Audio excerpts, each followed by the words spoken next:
Hello friends, आप सभी का स्वागत है हमारे स्टार वनडे के इस ऑनलाइन प्लेटफॉर्म पर। मैं हूं आपके साथ आपका इंग्लिश का एजुकेटर और लेकर के आया हूं बिल्कुल बेसिक्स ऑफ ग्रामर की। आज हम लोग बात करेंगे एक ऐसा टॉपिक जो ग्रामर की बिल्डिंग में आपके लिए हेल्पफुल होगा, ग्रामर के रूल्स को जस्टिफाई करने में आपके लिए बहुत ज़्यादा यूजफुल होने वाले हैं पॉइंट्स। तो बेसिक्स ऑफ ग्रामर से बिल्कुल शुरू करेंगे।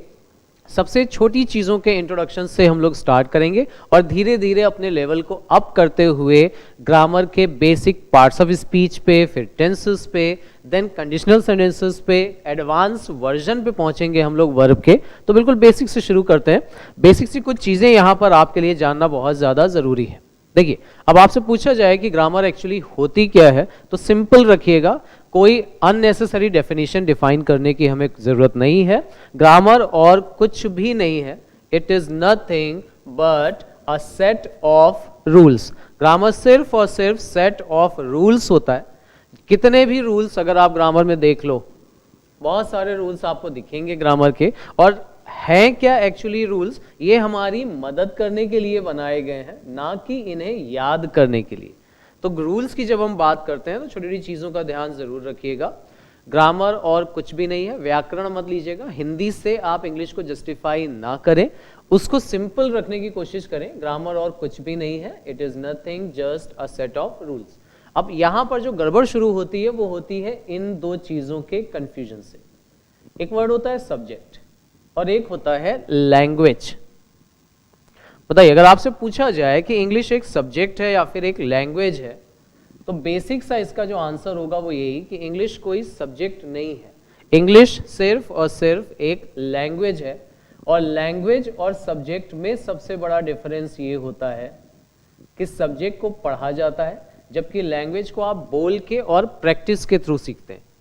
सो अगर इंग्लिश आपको सीखनी है, ग्रामर की इंपॉर्टेंस है, स्पोकन में थोड़ी सी कम इंपॉर्टेंस है, वहां पर आपको केवल अपनी बात सामने वाले को पहुंचानी है, तो ग्रामेटिकली आपको सेंटेंसेस करेक्ट करने की वहां जरूरत नहीं रहती। लेकिन जब कभी भी आप किसी एग्जाम में बैठते हैं और आपको सेंटेंसेस देके पूछा जाए कि बताइए ये सेंटेंस सही है या गलत है, या किसी फिल इन द ब्लैंक को लेकर के आप कंफ्यूज हो, चार ऑप्शन दे दिए जाए और इनमें से कौन सा ऑप्शन सही नहीं है ये जस्टिफाई करना हो, या चारों में से कौन सा ऑप्शन सही है ये जस्टिफाई करना हो, वहां पर हमारे काम आती है ग्रामर। सो बेसिक से स्टार्ट इसीलिए कर रहे हैं ताकि आपको ये जो भी कंफ्यूजन्स हैं वो सब वन बाय वन क्लियर होते चले। अभी देखिए, ग्रामर की सबसे छोटी जब यूनिट की हम बात करते हैं, सेंटेंसेस की बात करेंगे, तो letters, words, sentences, phrases, clauses, ये कुछ ऐसे टर्म्स हैं जो अक्सर कंफ्यूज करते हैं स्टूडेंट्स को। उनके थ्रू बात करना शुरू करते हैं। अभी लेटर्स क्या होता है? किसी भी भाषा की सबसे छोटी यूनिट। अभी सबसे छोटी यूनिट का मतलब क्या है? देखिए, सेंटेंसेस में आप अपनी बात कहते हैं, पढ़ते हैं। सेंटेंसेस को आप डिवाइड कर सकते हैं वर्ड्स में, वर्ड्स को डिवाइड किया जा सकता है लेटर्स में, लेकिन लेटर्स को हम और ज्यादा डिवाइड नहीं कर सकते। इसीलिए बोला जाता है कि लेटर्स किसी भी लैंग्वेज की सबसे छोटी यूनिट है। ये एक्चुअल में, अब लेटर्स है क्या? देखिए, ABCD की बात की जाए तो ABCD ये सब के सब कुछ सिंबल्स ही तो हैं, कुछ ऐसे सिंबल्स जिनको हम लोग लेटर बोलने लगते हैं। अभी एक चीज और ध्यान रखिएगा, सिंबल्स तो आपको question mark, greater than, less than, equal to, ये सब भी तो सिंबल्स हैं। इनको हम लेटर्स इसलिए नहीं बोलते क्योंकि लेटर्स वो सिंबल्स होते हैं जिनका अपना एक साउंड होता है। इसे आप A पढ़ते हैं, इसको B पढ़ते हैं, इनका कोई पर्टिकुलर साउंड नहीं होता। सो ये ध्यान रखिएगा, कुछ ऐसे सिंबल्स जिनका अपना एक साउंड होता है उन्हें ही लेटर्स बोला जाता है। अब लेटर्स को जनरली आपको पढ़ाया गया होगा, दो पार्ट्स में डिवाइड करते हैं, वोवेल्स और कॉन्सोनेंट्स।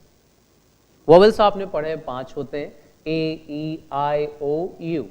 कॉन्सोनेंट्स हम क्या करते हैं, टोटल लेटर्स 26 हैं, उनमें से 5 हटा दें अगर, तो जो बचते हैं 21 उन्हें हम बोलने लगते हैं कॉन्सोनेंट्स। लेकिन एक्चुअल में चूंकि आप कंपटीशन की तैयारी कर रहे हैं, कुछ एक्स्ट्रा चीजें आपके लिए जानना बहुत ज्यादा जरूरी है। याद रखिएगा, consonants are not 21, these are actually 19 letters, 19 letters consonants में आते हैं। A, E, I, O, U को हटा दीजिए, दो लेटर्स जो 21 में से दो कम हो गए हैं वो है ये W एंड Y। इन्हें सेमी वोवेल्स बोला जाता है। अभी सेमी का मतलब होता है हाफ, तो याद रखिएगा दो letters W and Y semi vowels कहलाते हैं। 5 लेटर्स हमारे A E I O U vowels कहलाते हैं और रेस्ट जो 19 बचते हैं वो कहलाते हैं कॉन्सोनेंट्स। तो याद रखना ये थोड़ा सा कंफ्यूजन हो जाता है, कॉन्सोनेंट्स हमें लगता है 21 होते हैं जबकि एक्चुअल में कॉन्सोनेंट्स आर जस्ट 19। ठीक है ना, सिर्फ 19 लेटर्स होते हैं कॉन्सोनेंट्स। नाउ सेमी वॉवल्स को इसलिए सेमी कहा जाता है क्योंकि ये जो दो लेटर्स है ना W एंड Y ये दोनों तरह का काम करते हैं, वॉवल्स का भी और कॉन्सोनेंट्स का भी। मोटे तौर पर अभी ये समझ लीजिए कि वॉवल्स का काम होता है मात्राएं बनाना। तो जब कभी भी जैसे COW आप लिखते हैं, यहां पे W का अगर आप साउंड देखोगे ना तो वो साउंड व का साउंड नहीं आता। जैसे WELL वेल जब आप बोलते हैं तो यहां W का एक साउंड होता है व, इसको आप काव बोलते हैं, व नहीं बोलते। तो जब ये W व का साउंड देता है तो ये कॉन्सोनेंट, जब ये O का साउंड देने लगता है तब ये वॉवल की कैटेगरी में रखते हैं। सो ये कॉन्सोनेंट, ये वॉवल। ऐसा ही होता है Y के साथ। Y का साउंड थोड़ा ध्यान दीजिएगा यहां पर, जब हम Y का साउंड य का साउंड लेते हैं, ये वाला साउंड लिया जाता है, तब याद रखिएगा कि वो Y काम करता है कॉन्सोनेंट का।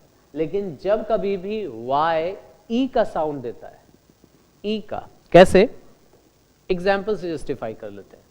देखिए जब आप बोलते हैं यस तो यहां पे Y का साउंड य आता है, लेकिन अगर आप ये वर्ड बोलते हैं जिम, जिप्सी, तो यहां पर आपने ध्यान दिया होगा Y का साउंड E का साउंड आता है। ठीक है ना, छोटी ई बड़ी ई, यहां देखिए छोटी ई, यहां बड़ी ई। जिम छोटी ई का साउंड आ रहा है, यहां पर ये जो Y है ये काम करने लगता है वॉवल का। तो Y और W दोनों ही ऐसे लेटर्स हैं जो दोनों तरह के काम करते हैं, इसीलिए इन्हें सेमी वॉवल्स की कैटेगरी में रख दिया गया। अभी वॉवल और कॉन्सोनेंट की बहुत ज्यादा जरूरत हमें फिलहाल नहीं पड़ेगी, इसकी जरूरत हमें तब पड़ेगी जब हम लोग आर्टिकल्स में जस्टिफाई करेंगे। ए और एन को जस्टिफाई करना पड़ेगा। याद रखिएगा Y का साउंड वहां पे इंपॉर्टेंट रोल प्ले करता है, W का साउंड इंपॉर्टेंट रोल प्ले करता है। सारे के सारे लेटर्स वॉवल साउंड दे रहे हैं या कॉन्सोनेंट साउंड पे डिपेंड करता है। अभी साउंड की अगर बात होती है तो एक छोटा सा पॉइंट और याद रखिएगा। देखिए आपसे पूछा जाए कि इंग्लिश में लेटर्स कितने हैं तो आप बहुत इजीली आंसर बता देंगे, 26 है। A से शुरू होते हैं, Z तक जाते हैं, लास्ट Z है हमारा। टोटल 26 लेटर्स हैं।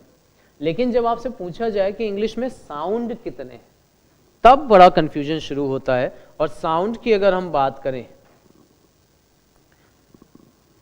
तो याद रखिएगा इंग्लिश में साउंड टोटल 26 लेटर्स हैं, साउंड 44 होते हैं। यस, इंग्लिश में साउंड 44 हैं, 44 साउंड्स हैं, जिनमें वॉवल के साउंड 20 होते हैं, 20, और कॉन्सोनेंट्स के साउंड्स 24 होते हैं। अब ये बड़ा कंफ्यूजिंग हो जाता है कि जब लेटर्स 26 हैं तो साउंड हमारे 44 कैसे हो सकते हैं। तो आपने हिंदी में भी पढ़ा होगा, छोटा अ का साउंड होता है, बड़ा अ का साउंड होता है। ऐसे ही इंग्लिश में अ के 3 साउंड हो जाते हैं, short length, middle length, long length. अब ये जो पार्ट होता है फिनेटिक्स में आ जाता है, जिसके ऊपर बहुत ज्यादा डिटेल में बात हम लोग अभी नहीं करेंगे। थोड़ी सी बात हम लोग इसकी आर्टिकल्स में करेंगे, जहां पर ए और एन को जस्टिफाई करना पड़ेगा। और वहां ए और एन वॉवल या कॉन्सोनेंट के हिसाब से डिसाइड नहीं होता, वॉवल और कॉन्सोनेंट के साउंड के हिसाब से डिसाइड होता है। ठीक है ना, सो ये पॉइंट जरूर क्लियर रखिएगा।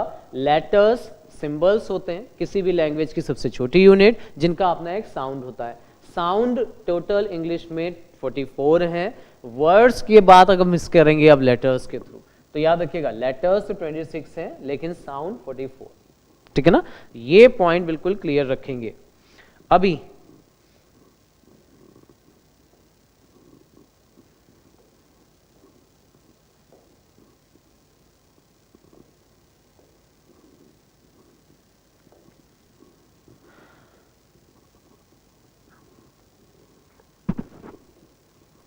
नाउ यहां पर एक और चीज का डिस्कशन करना बहुत इंपॉर्टेंट है, वो है अल्फाबेट। अभी लेटर और अल्फाबेट में स्टूडेंट्स बड़ा कंफ्यूज हो जाते हैं और उनको लगता है कि इंग्लिश में अल्फाबेट लेटर्स के इतने ही होते हैं, मतलब अगर लेटर्स 26 हैं तो अल्फाबेट भी इंग्लिश में 26 हैं।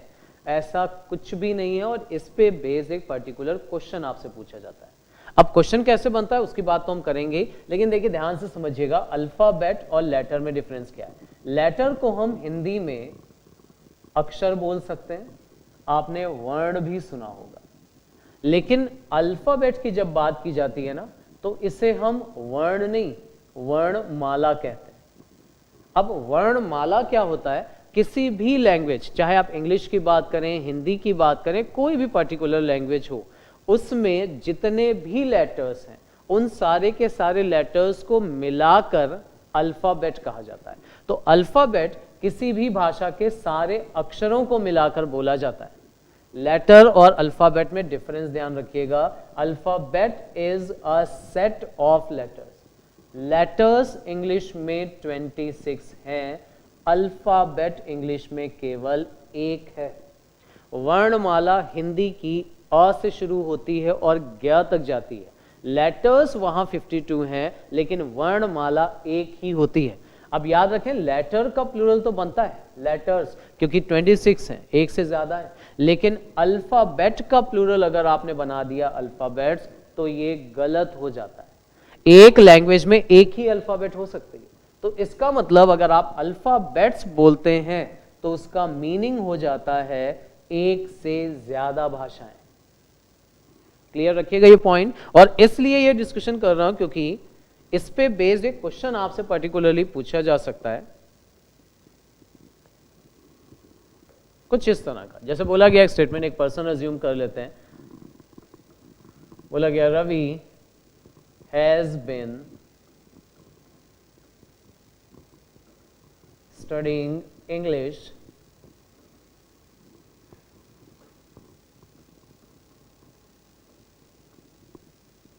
for the past 6 months।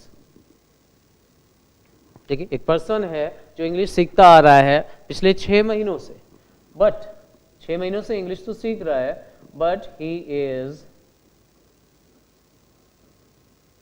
Still unable to recognize करने का मतलब होता है पहचानना, लेकिन अभी भी वो अनेबल है, पहचान नहीं पाता द अल्फाबेट्स। अब बताइए सेंटेंस में अगर आपको करेक्शन पूछ लिया जाए तो देखिए सिंपल सा ही करेक्शन है। अल्फाबेट और अल्फाबेट्स में आपको डिफरेंस अभी मैंने डिस्कस किया। अल्फाबेट्स का मतलब होता है एक से ज्यादा लैंग्वेज, लेकिन यहां पर आप ध्यान से देखो बात हम केवल एक लैंग्वेज की कर रहे हैं। तो अगर अब इस सेंटेंस में हमें करेक्शन करना हो तो ये करेक्शन कैसे हो सकता है। देखिए अल्फाबेट्स, ये जो वर्ड दिया ये तो डेफिनेटली यहां पर रॉन्ग है। अब करेक्शन करने के लिए आपके पास दो ऑप्शंस हैं, या तो वो लेटर्स को पहचान नहीं पाता, लेटर्स को ए से लेके जेड तक जो भी लेटर्स हैं उन्हीं को नहीं पहचान पाता, या फिर अल्फाबेट को अगर नहीं पहचान पा रहा है तो अल्फाबेट्स को आपको चेंज करना पड़ेगा अल्फाबेट में। सो ये दो तरह के करेक्शन इस सेंटेंस में पॉसिबल हो सकते हैं। अब ये क्वेश्चन आपसे पर्टिकुलरली पूछ लेते हैं अल्फाबेट वर्ड कर। अब अल्फाबेट वर्ड पे अगर पूछ लेंगे ये क्वेश्चन तो याद रखिए या तो अल्फाबेट, या अल्फाबेट को ऑलरेडी हम बोल रहे हैं कि वो सेट ऑफ लेटर्स है तो उसकी जगह आप लेटर्स का यूज कर सकते हैं। अगर यहां पर इंग्लिश एंड फ्रेंच दो भाषाएं सीख रहा होता ये पर्सन, दो भाषाएं, तो अब हम एक से ज्यादा भाषाओं की बात कर रहे हैं। यहां पर अगर आप चाहें तो ये अल्फाबेट्स अब सही कर सकते हैं, लेकिन वो तभी पॉसिबल हो सकता है जब लैंग्वेजेस एक से ज्यादा दे दी जाए आपको। अगर एक लैंग्वेज की बात करेंगे तो याद रखिएगा अल्फ़ाबेट, हर लैंग्वेज में एक अल्फ़ाबेट होती है, लेटर्स उसमें एक से ज़्यादा होते हैं। क्लियर? अच्छा, वॉवल्स हम लोगों ने पढ़ा 5 होते हैं। अब यहाँ पे एक छोटे मोटे कुछ वोकैब मैं आपसे डिस्कस कर लेता हूँ, साथ साथ में ही सीखते चलिएगा। देखिए, पूछा जाए आपसे इंग्लिश में ऐसे कौन से वर्ड्स हैं, वर्ड्स की बात कर रहा हूँ, जिसमें सारे के सारे वॉवल्स आ जाते हैं, तो ऐसे तो आपको बहुत सारे वर्ड्स मिलेंगे। जैसे एक वर्ड होता है एजुकेशन, इसमें आपको सारे के सारे वॉवल्स मिलेंगे। इक्वेशन में सारे के सारे वॉवल्स मिल जाते हैं। लेकिन इंटरेस्टिंग यहाँ पर जो है वो कुछ एक्स्ट्रा वर्ड्स मैं आपको दे रहा हूँ। देखिए, एक वर्ड होता है आर्सीनियस, एक होता है, प्रोनाउंसिएशन थोड़ा ध्यान से करिएगा इसका, दिस इज प्रोनाउंस फैसिशियस, और तीसरा एब्स्टीमियस। ये 3 वर्ड्स आपके वोकैबुलरी का पार्ट होना चाहिए। वन वर्ड सब्स्टिट्यूशन में आपसे पूछे जा सकते हैं। इन वर्ड्स को और इनकी स्पेलिंग को याद रखना बड़ा आसान है। 2 चीजें बस ध्यान रखिएगा, ये तीनों ही वर्ड इंग्लिश में केवल 3 वर्ड्स ऐसे हैं जिनमें सारे के सारे वॉवल्स भी आते हैं और वो वॉवल्स सीक्वेंस से आते हैं, ए, ई, आई, ओ, यू। 5 वॉवल्स एक वर्ड में आ जाना बहुत कॉमन सी बात है इंग्लिश में, लेकिन इंग्लिश में सिर्फ 3 वर्ड्स ऐसे हैं जिनमें सारे वॉवल्स भी आते हैं और वो भी सीक्वेंस से आते हैं। मीनिंग की बात करें तो आर्सेनियस वर्ड आर्सेनिक से बना है। आर्सेनिक इज अ पॉइजन, जहर होता है। तो आर्सेनियस कोई भी ऐसी चीज जिसमें आर्सेनिक मिला हुआ हो या जो जहरीली होती है, दैट इज आर्सेनियस। फैसिशियस वो पर्सन होता है जिसको हंसी मजाक करना बड़ा पसंद होता है। हिंदी में बोलते हैं ना, बहुत मस्त रहने वाला पर्सन, हंसी मजाक पसंद करने वाला person, humour, sense of humour जिसका बहुत अच्छा होता है। ग्रेगेरियस इसका सिनोनिम आप बोल सकते हैं। एक और वर्ड जो इसका सिनोनिम की तरह यूज किया जा सकता है, दैट इज जॉली। पूछा जाता है जॉली वर्ड बहुत ज्यादा, इसका एक और सिनोनिम आप याद रख सकते हैं, जॉवियल। वो पर्सन जो हंसमुख होता है, मस्त रहने वाला, खुश रहने वाला, उसे फैसिशियस भी कहा जाता है। फैसिशियस सारे वॉवल्स आपको मिलेंगे और वो भी सीक्वेंस से। तीसरा है एब्स्टीमियस, ए, ई, आई, ओ, यू, सारे वॉवल्स और वो भी सीक्वेंस से। एब्स्टीमियस उस पर्सन को बोला जाता है जो अपनी इच्छाओं पर या अपनी इंद्रियों पर बहुत कंट्रोल करके रखता है। सन्यासी लोग होते हैं ना, संयमी जिनको हम लोग बोलते हैं, उनके लिए आप ये वर्ड यूज कर सकते हैं, एब्स्टीमियस। तो वन वर्ड सब्स्टिट्यूशन में वर्ड पूछा गया ये कई बार। पूछते हैं one who has a strong control over his desires, the correct option would be abstemious. Options में कहीं पे मिल सकता है, आपको एलिमिनेशन के काम आ सकता है, याद रखेंगे सारे के सारे वर्ड। वॉवल्स की बात की थी इसलिए वर्ड आपको 3 यहां पर ध्यान रखने ही है। चलिए अभी बात करते हैं लेटर्स की। तो हमने देखिए बात की, अभी लेटर्स से हम लोग बढ़ते हैं वर्ड्स पे। बताइए, अब आपसे पूछा जाए कि वर्ड्स क्या होते हैं, तो वर्ड्स इज नथिंग, अक्षरों के ऐसे समूह को। देखिए पहली चीज तो ये ध्यान रखिएगा, लेटर्स को मिलाने से वर्ड्स बनते हैं, लेकिन क्या किसी भी लेटर को मिला देने से वर्ड बन जाते हैं? अगर सिर्फ लेटर्स को मिलाने से ही वर्ड्स बन जाते ना, तो हम लोग रोज अपने हिसाब से नए नए वर्ड बना लेते। हमें तो पता होता हम क्या बोल रहे हैं, लेकिन सामने वाले पर्सन को उसका मीनिंग नहीं क्लियर होता। तो याद रखें, सिर्फ लेटर्स को मिलाने से वर्ड्स नहीं बनते, उनका एक पर्टिकुलर मीनिंग भी निकलना चाहिए। अब ये मीनिंग इंपॉर्टेंट क्यों है? देखिए बहुत से वर्ड्स आप सुनोगे, जैसे एक वर्ड की बात करें, शायद आपने ये वर्ड सुना भी होगा, द वर्ड इज बाउंडेशन। पूछा जाए आपसे इसका मीनिंग क्या है तो आप बता भी देंगे। बाउंडेशन का मतलब होता है प्रतिबंध लगाना, रोक लगाना, लेकिन सच्चाई ये है कि बाउंडेशन जैसा कोई वर्ड इंग्लिश में है ही नहीं। एक्चुअल में बाउंडेशन इज नो वर्ड। वर्ड या तो आपको बाउंड मिलेगा या आपको वर्ड बाउंड्री मिलेगा, बाउंडेशन कोई वर्ड नहीं है। ऐसे ही एक वर्ड हम लोग यूज कर लेते हैं, या कॉमन लैंग्वेज में आपको ये भी वर्ड सुनाई पड़ेगा, प्राउडी। प्राउडी जैसा भी कोई वर्ड इंग्लिश में नहीं है। वर्ड या तो आपको प्राउड मिलेगा या प्राउडली मिलेगा। अब ये वर्ड हम लोगों ने खुद ही बना दिए, या फिर किसी पर्सन ने बोला, उसको सुन के हमने भी उसको कॉपी करके बोलना शुरू कर दिया। तो कभी भी कोई वर्ड आपके सामने अगर आता है, उसको एज इट इज मत रट लीजिए। एग्जाम की तैयारी कर रहे हैं, ध्यान रखिएगा। अब अगर ये वर्ड फाउंडेशन और प्राउडी जैसे वर्ड आपने सीख भी लिए और हैं ही नहीं इंग्लिश में, तो आप खुद सोचिए क्या ये वर्ड कभी आपको एग्जाम में दिखाई देंगे? नहीं, मतलब इनको पढ़ के आप अपना टाइम केवल और केवल वेस्ट कर रहे हैं। सो याद रखें, कोई भी वर्ड एक्चुअली एग्जिस्ट करता है कि नहीं करता है, उसका सही तरीका क्या है, एक बार चेक जरूर कर लें। मीनिंग निकलना बड़ा जरूरी है। तो बाउंडेशन अगर आज के बाद आप बोलते भी हो वर्ड वहां पे, तो उसको लिमिटेशन, रिस्ट्रिक्शन, प्रोहिबिशन, प्रिवेंशन बोल सकते हैं। प्राउडी इज नो वर्ड, याद रखिएगा। आज के बाद इसकी जगह कोई वर्ड यूज करना हो तो एरोगेंट यूज कर सकते हैं। एक और अच्छा वर्ड आपको दे देता हूं, दैट इज हॉटी। हॉटी का मतलब भी होता है एरोगेंट, ठीक है ना, घमंडी, बहुत ज्यादा घमंड करने वाला, अहंकारी पर्सन, इसके लिए हम यूज करते हैं हॉटी या एरोगेंट। सो ये वर्ड्स एक्चुअली एग्जिस्ट करते हैं, ये ध्यान रखिएगा। सिर्फ ग्रुप ऑफ लेटर्स नहीं, उसका मीनिंग निकलना चाहिए, ठीक। अभी लेटर्स को मिला के हमने वर्ड्स को बनाया, अब हम वर्ड्स को मिलाते हैं तो बनता है सेंटेंस।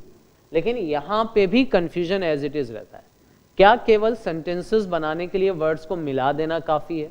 अब अलग अलग स्टूडेंट्स अलग अलग एक्सप्लेनेशन देते हैं। कुछ का बोलना ये होता है कि sir group of letters words बनता है, ऐसे ही ग्रुप ऑफ वर्ड्स को मिला के सेंटेंस बन जाता है, लेकिन उसका मीनिंग निकलना चाहिए। केवल मीनिंग तक वर्ड्स की डेफिनेशन चल सकती है, केवल मीनिंग तक। मीनिंग इंपॉर्टेंट वर्ड्स के लिए ज्यादा है, सेंटेंस के लिए नहीं। सेंटेंस तो ऐसा होता है ना, आपको गलत भी दे दिया जाए तो आप उसका मीनिंग कई बार सही निकाल लेते हैं। कई बार ऐसा होगा कि आपको सेंटेंस गलत लिखा हुआ मिलता है, लेकिन फिर भी उसका मीनिंग हम सही निकाल लेते हैं, क्योंकि हमारी रीडिंग की हैबिट ऐसी रहती है।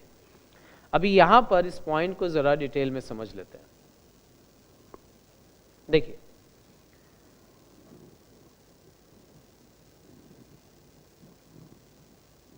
ग्रुप ऑफ वर्ड्स को मिलाने से अगर सेंटेंस बन जाता, तो अगर मैं ये बोलूं इन दिस क्लासरूम, देखिए 4 वर्ड्स को मिलाया हमने, क्या इसको हम सेंटेंस बोल सकते हैं?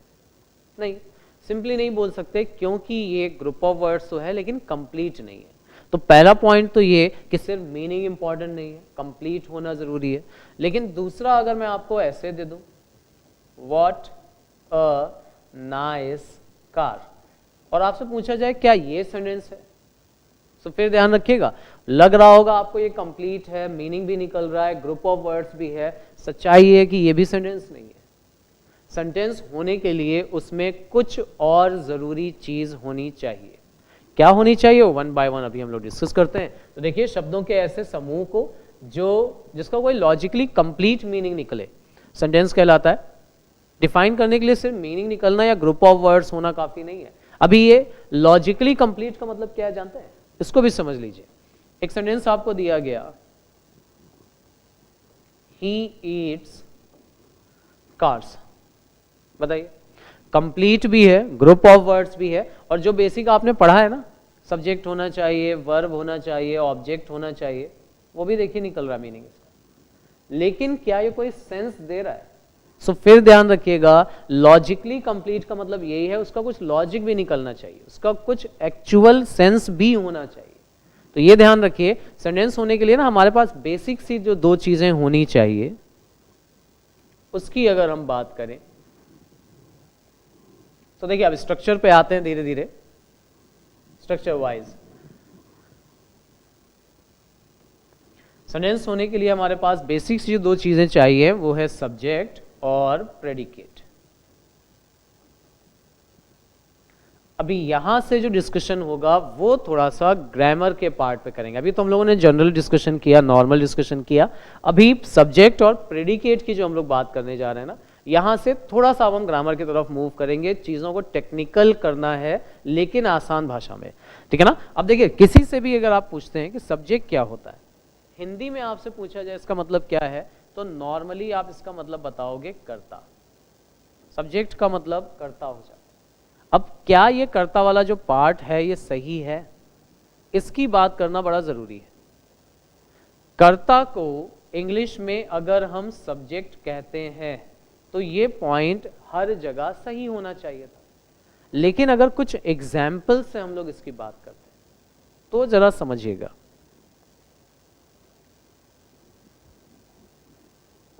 देखिए, कर्ता और उद्देश्य, सब्जेक्ट एंड डूअर, दो चीजों की यहां पर बात बड़ी जरूरी है। क्या जरूरी है? कर्ता जिसके लिए आप जो वर्ड बोलते हैं कि सब्जेक्ट होता है, ये थोड़ा सा कॉन्सेप्ट गड़बड़ है। कर्ता के लिए जो एक्चुअल इंग्लिश का वर्ड आता है वो होता है डूअर। डूअर को कर्ता कहा जाता है और सब्जेक्ट को उद्देश्य कहा जाता है। और इसीलिए कर्ता और सब्जेक्ट यानी उद्देश्य में डिफरेंस समझना बहुत जरूरी है। क्यों ये पॉइंट इंपॉर्टेंट होता है, जरा एक एग्जाम्पल से इसको फिर से जस्टिफाई करिए। अगर मैं बोलूं कि कर्ता ही सब्जेक्ट होता है, तो एक सेंटेंस अगर मैं ऐसे लिख दूं that Ram is playing cricket, so इस सेंटेंस में आपको सब्जेक्ट राम दिख रहा होगा और ये पर्सन चूंकि खेलने का एक्शन कर रहा है तो यही आपको यहां पर कर्ता भी दिख रहा होता है। कर्ता को सब्जेक्ट बनाया जा सकता है, लेकिन कर्ता ही सब्जेक्ट होगा ऐसा कोई जरूरी नहीं होता। अब इस पॉइंट को, यही जो राम इज प्लेइंग क्रिकेट हमने सेंटेंस लिखा था, इसी का एक और पार्ट इसी के आगे लिख दिया जाए, Ram is a good player. और अब आप बता दीजिए कि इस सेंटेंस में कर्ता कौन है। सब्जेक्ट आपको यहां पर अभी भी राम ही दिख रहा होगा, लेकिन अगर यहां पर आपसे पूछा जाए कि कर्ता कौन है, तो पहले तो ये देखिए क्या इस सेंटेंस में कोई एक्शन किया भी जा रहा है? नहीं। और अगर एक्शन ही नहीं हो रहा है तो आपको इसमें कर्ता भी नहीं दिखाई पड़ेगा। सो याद रखिएगा, सब्जेक्ट और कर्ता अलग अलग होते हैं। कर्ता को सब्जेक्ट बनाया जा सकता है, किस कंडीशन में बनाया जा सकता है उसकी बात भी हम लोग करेंगे आगे। अभी फिलहाल दोनों में डिफरेंस समझ लीजिए। अगर मैं बोलूं Ram is playing chess at this time, so यहां पर राम एक कार्य कर रहा है, तो ये कर्ता भी है और सब्जेक्ट भी है। लेकिन अगर मैं बोलूं Ram is a very good player of chess, अच्छा प्लेयर है, उसकी तारीफ कर रहे हैं, उसकी क्वालिटी आप बता रहे हैं, लेकिन इस वाक्य में राम कोई कार्य नहीं कर रहा है, तो राम यहां पर कर्ता तो नहीं है लेकिन सब्जेक्ट तो है ना। एक और एग्जाम्पल से जस्टिफाई कर लीजिए जिसको आप आसानी से रिलेट कर पाएंगे। अगर मैं बोलूं statement that Delhi is the capital of India, अब आपसे पूछा जाए सेंटेंस में जरा कर्ता बता दीजिए। देखिए ध्यान से, यहां पर दिल्ली सब्जेक्ट तो है, लेकिन क्या ये कर्ता है? नहीं। सो कर्ता की बात तो तभी हो सकती है ना जब सेंटेंस में कोई एक्शन परफॉर्म किया जाए, लेकिन सब्जेक्ट होने के लिए एक्शन होना जरूरी नहीं है।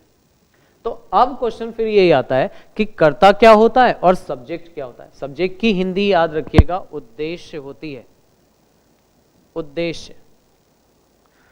नाउ रिलेट करिए।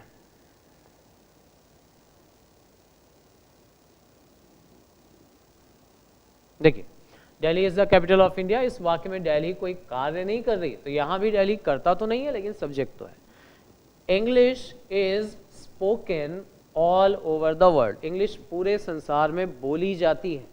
इस सेंटेंस में देखिए ध्यान से, बोलने का एक्शन भी हो रहा है, लेकिन क्या बोलने वाला कर्ता यहां पर इंग्लिश है? नहीं। सब्जेक्ट है लेकिन कर्ता नहीं है। तो अब ये ध्यान रखिएगा, देखिए कंक्लूजन यही निकलता है कि हर बार वाक्य में कर्ता ही सब्जेक्ट हो ऐसा कोई जरूरी नहीं है। कर्ता सब्जेक्ट हो भी सकता है, नहीं भी हो सकता है, ठीक है ना। सब्जेक्ट क्या होता है और कर्ता क्या होता है उसको जस्टिफाई कर लेते हैं। देखिए, कब बनता है कर्ता सेंटेंस का सब्जेक्ट?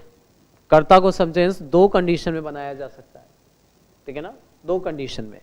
अभी देखो, कर्ता क्या होता है, सब्जेक्ट क्या होता है, इन दोनों की बात जरा एक बार फिर से पहले जस्टिफाई कर लेते हैं, फिर आते हैं कि कब हम लोग कर्ता को सब्जेक्ट बनाते हैं। देखिए, सब्जेक्ट जिसको हिंदी में हम उद्देश्य कहते हैं,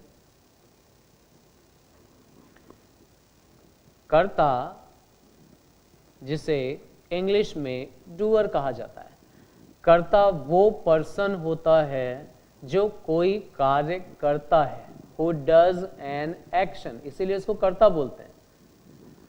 who does an action, जो भी कोई काम करे उसको तो आप कर्ता बोलते हैं, लेकिन सब्जेक्ट वो होता है जिसके बारे में हम बात की करते हैं। we talk about, जिसके बारे में बात की जाए, चाहे वो पर्सन एक्शन करे या ना करे, अगर आप उसके बारे में बात कर रहे हैं, इसीलिए इसे उद्देश्य कहा जाता है। मतलब सेंटेंस जिसके बारे में बोला जाता है, जिसके बारे में बात करना हमारा उद्देश्य होता है, उसी पर्सन को आप बनाते हैं सब्जेक्ट। पर्सन हो कोई जरूरी नहीं है। अब यहां से देखिए एक और पॉइंट रिलेट करता है। सब्जेक्ट वो जिसके बारे में हम बात करें, और बात किसके बारे में कर सकते हैं जानते हैं? या तो पर्सन के बारे में, या प्लेस के बारे में, या फिर थिंग्स के बारे में।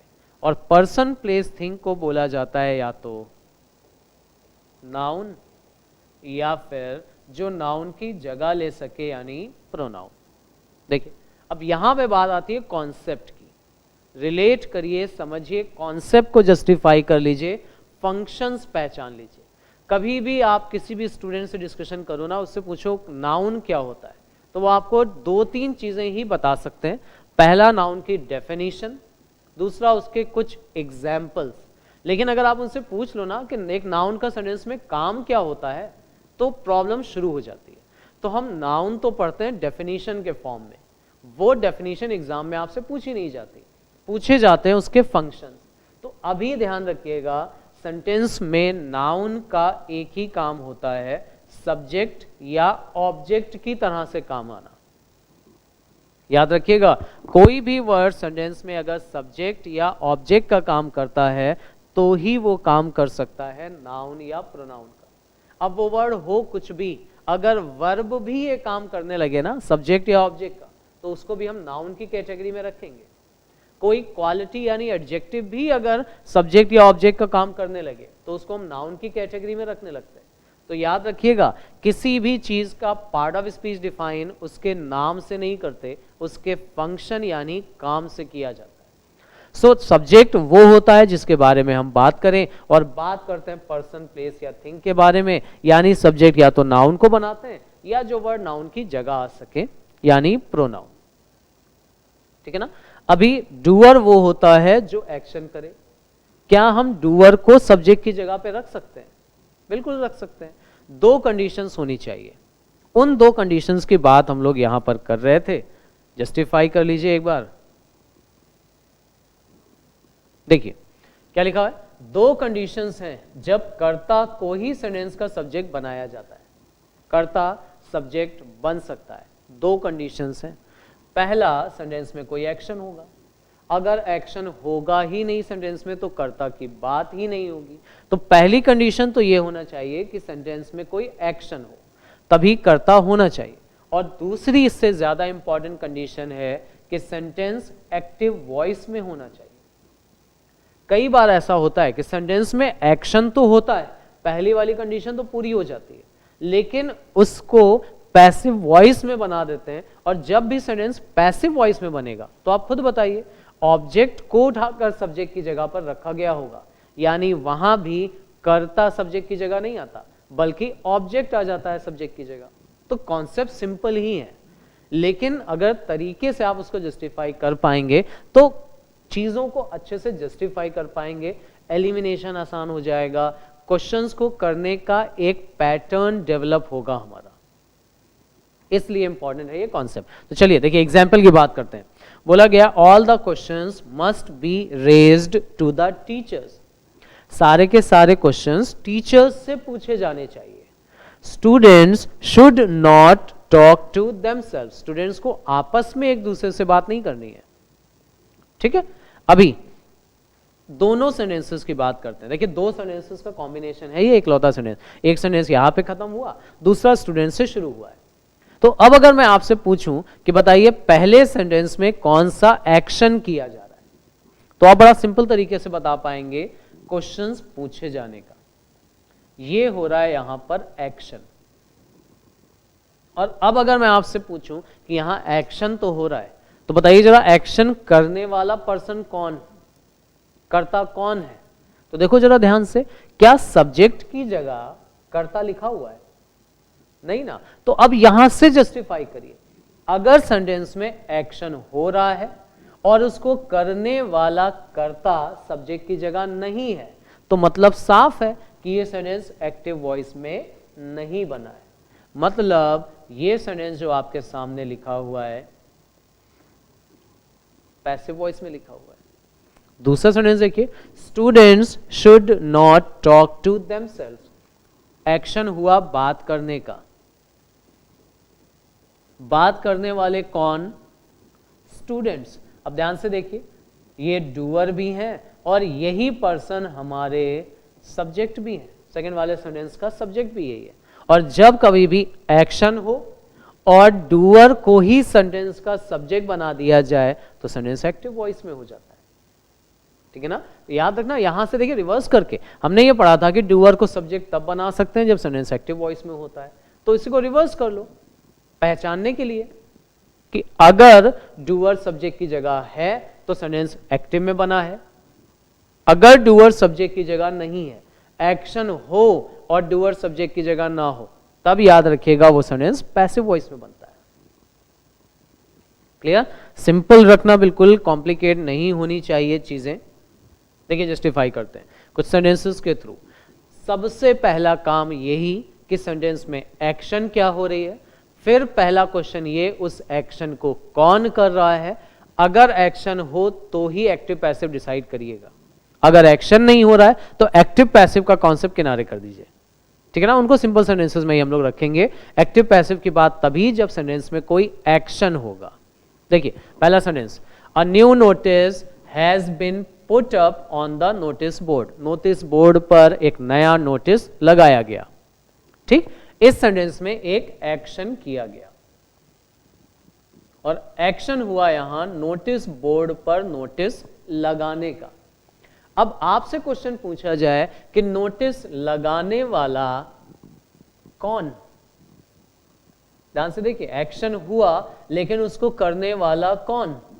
क्या ये पर्सन सब्जेक्ट की जगह पर आपको दिख रहा है? अब सब्जेक्ट अभी के लिए ध्यान रखिए जनरली वर्ब से पहले यूज होता है, जनरली, अभी हमेशा के लिए नहीं, फिलहाल के लिए अभी है। पढ़ेंगे आगे, इंट्रोडक्शन लेंगे, कहां पे सब्जेक्ट आता है कहां पे ऑब्जेक्ट आता है, वो सब आगे।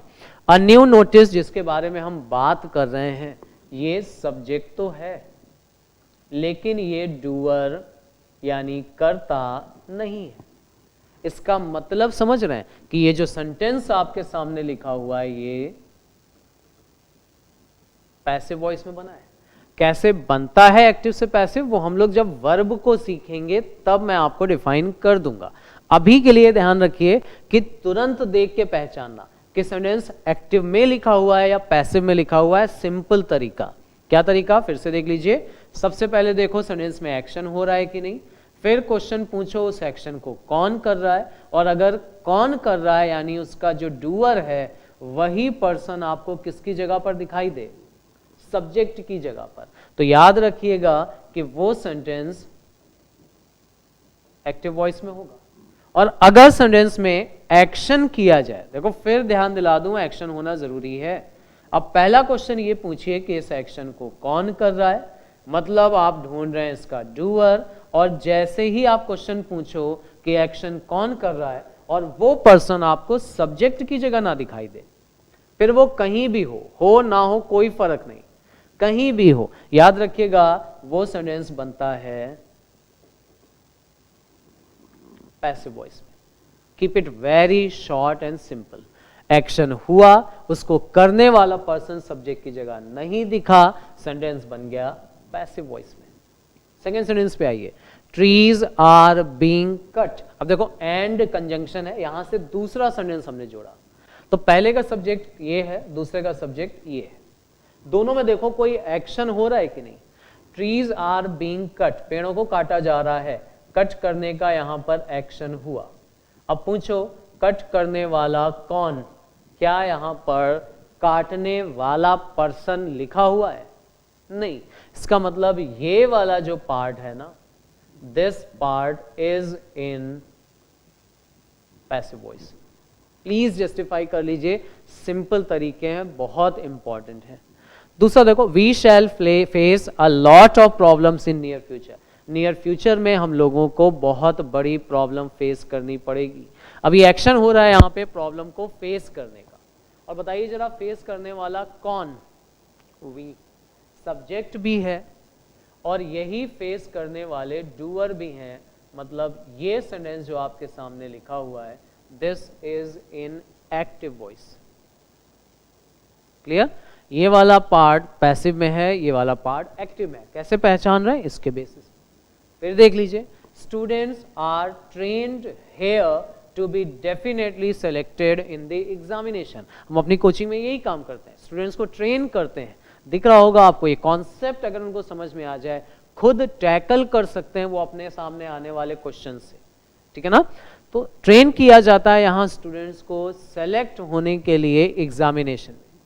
ठीक, अभी देखिए दो एक्शन हो रहे हैं, एक तो ट्रेन करने का, दूसरा सेलेक्ट करने का।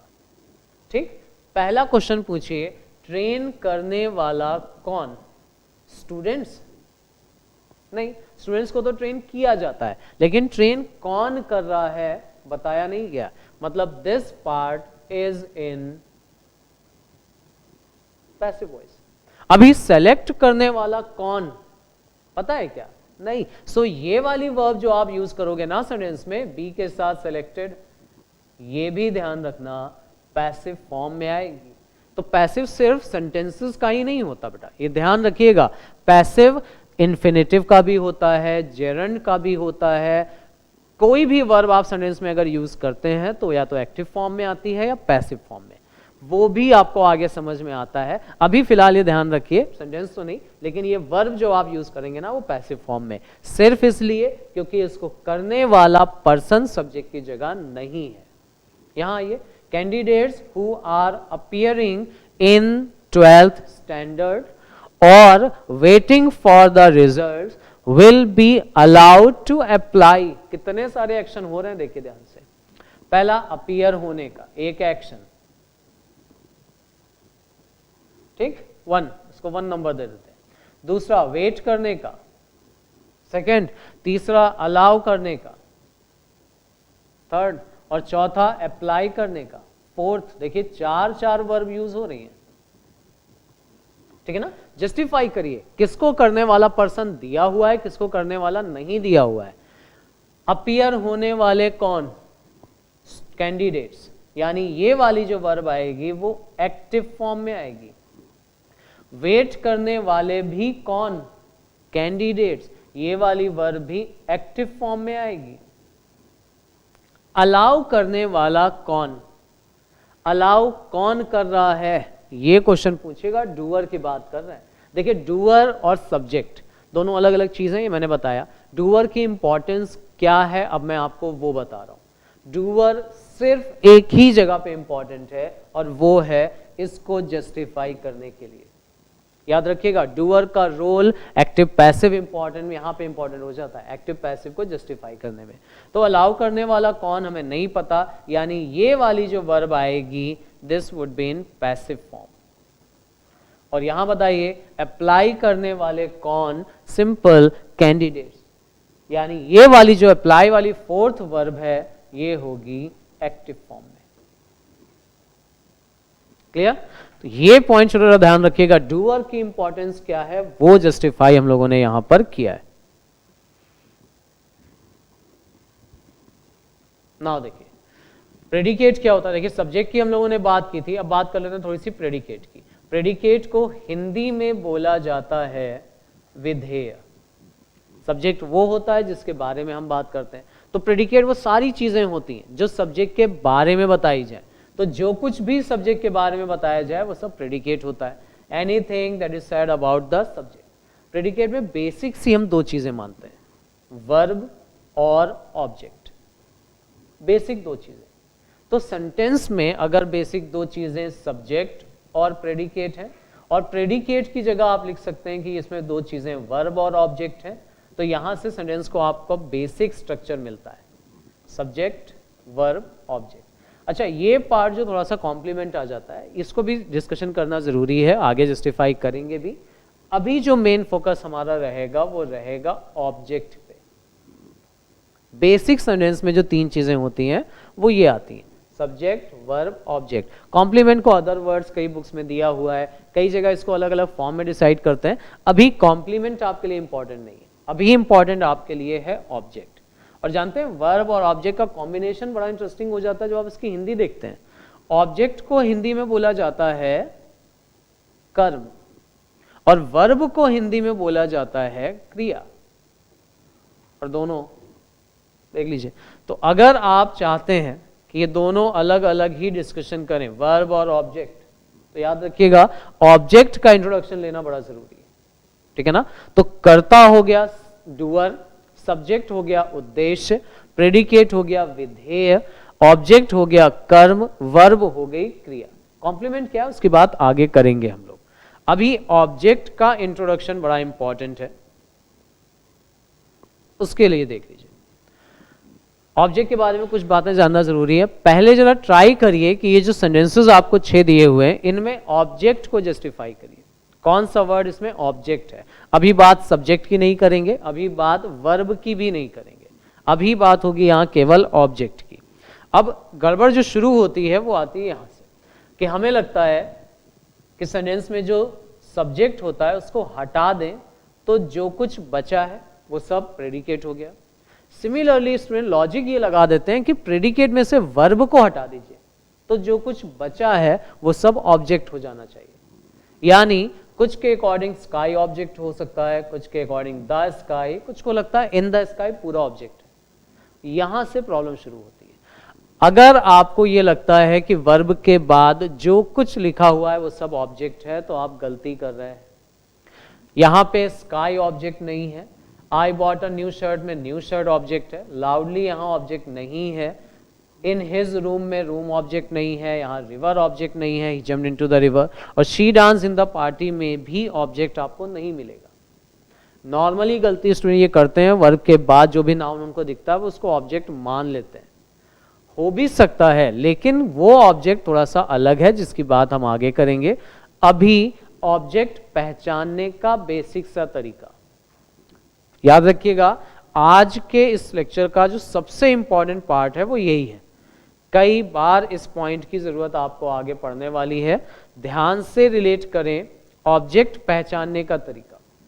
यहां पे क्योंकि मैंने बोला ना अभी वर्ब के बाद जो कुछ लिखा होता है वो आपको पहचानना पड़ता है।